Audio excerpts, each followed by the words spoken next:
English hero ಎಂಬ funny story ಮೂಲಕ ಸ್ವಲ್ಪ ಇಂಗ್ಲಿಷ್ ಸೆಂಟೆನ್ಸ್ ಕಲಿಯಕ್ಕೆ ಪ್ರಯತ್ನ ಮಾಡೋಣ.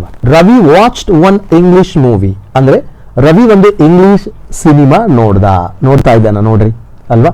ವಾಚ್ ಇದು ಪಾಸ್ಟ್ ಆಗಿರುತ್ತೆ, ವಾಚ್ಡ್. ಮೂವಿ ನೋಡೋದಕ್ಕೆ ಲುಕ್ಗಿಂತನೂ ಕೂಡ ವಾಚ್ ಎಂಬ ಪದವನ್ನು ಯೂಸ್ ಮಾಡ್ತೀವಿ, ಶ್ರದ್ಧಾಪೂರ್ವಕವಾಗಿ ನೋಡೋದು, ಹೌದಲ್ವಾ. ದ ನೆಕ್ಸ್ಟ್ ಡೇ, ಮುಂದಿನ ದಿನ, he entered the tea shop slowly. ಅವನು ಟೀ ಅಂಗಡಿಗೆ ನಿಧಾನವಾಗಿ ಒಳಗೆ ಬಂದ ಅಂತ ಅರ್ಥ. ಎಂಟರ್ ಅಂದ್ರೆ ಒಳಗೆ ಬರುವುದು, ಪ್ರವೇಶ ಮಾಡಿದ, ಟೀ ಶಾಪಿಗೆ ನಿಧಾನವಾಗಿ. ಓಕೆ, ಎಂಟರ್ ಇದು past.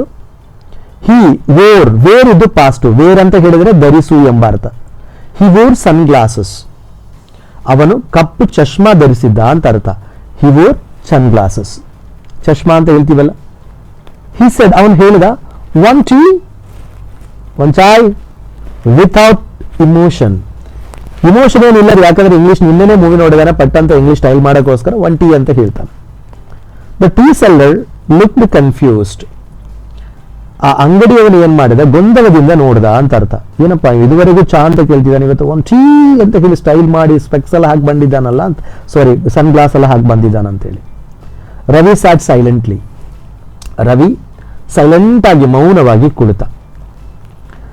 Then a dog barked outside. Dog ಅಂದ್ರೆ ನಾಯಿ, ಬಾರ್ಕ್ ಇದು ಪಾಸ್ಟ್, ಬಾಕ್ಟ್, ಪ್ರೊನೌನ್ಸಿಯೇಷನ್ ಬಾಕ್ಟ್. ಅದು ಬೊಗಳಿತು. ಔಟ್ಸೈಡ್ ಅಂದ್ರೆ ಹೊರಗೆ, ನಾ ಎಂದು ಬೊಗಳಕ್ಕೆ ಸ್ಟಾರ್ಟ್ ಮಾಡಿತು. Ravi got scared and shouted. Ravi got scared and shouted ಅಂದ್ರೆ ರವಿ ಭಯಪಟ್ಟು ಕೂಗಿದ, ಅಮ್ಮ ಅಂತ ಕೂಗ್ತಾನೆ. Everyone laughed. ಪ್ರತಿಯೊಬ್ಬರು ನಕ್ಕಿದ್ರು. ಹಿಸ್ ಫ್ರೆಂಡ್ ಸೆಡ್, ಅವನ ಫ್ರೆಂಡ್ ಹೇಳ್ತಾನೆ, where is your English attitude now. ಈಗ ನಿನ್ನ ಇಂಗ್ಲಿಷ್ ಅಟಿಟ್ಯೂಡ್ ಎಲ್ಲಿದೆ?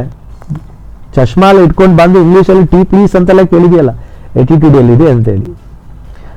Ravi removed his glasses and said. Ravi ತನ್ನ ಚಶ್ಮಾ ತೆಗೆದು ಹೇಳ್ತಾನೆ, brother, first control the dog. ಮೊದಲ ನಾಯಿಯನ್ನು ಕಂಟ್ರೋಲ್ ಮಾಡು. Then I speak English. ನಂತರ ನಾನು ಇಂಗ್ಲಿಷ್ ಮಾತಾಡ್ತೀನಿ. ಐ ವಿಲ್ ಇದು ಶಾರ್ಟ್ ಫಾರ್ಮ್ ಆಗಿರುತ್ತೆ, ಅಲ್.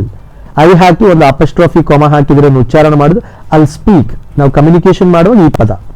ಮೋರಲ್ ಏನಂದ್ರೆ ಕಾನ್ಫಿಡೆಂಟ್ ಒಳ್ಳೇದೇ, ಆದರೆ ಸಿಚುವೇಶನ್ ಅನ್ನು ಅರ್ಥ ಮಾಡೋದು ಅದಕ್ಕಿಂತಲೂ ಒಳ್ಳೆಯದು.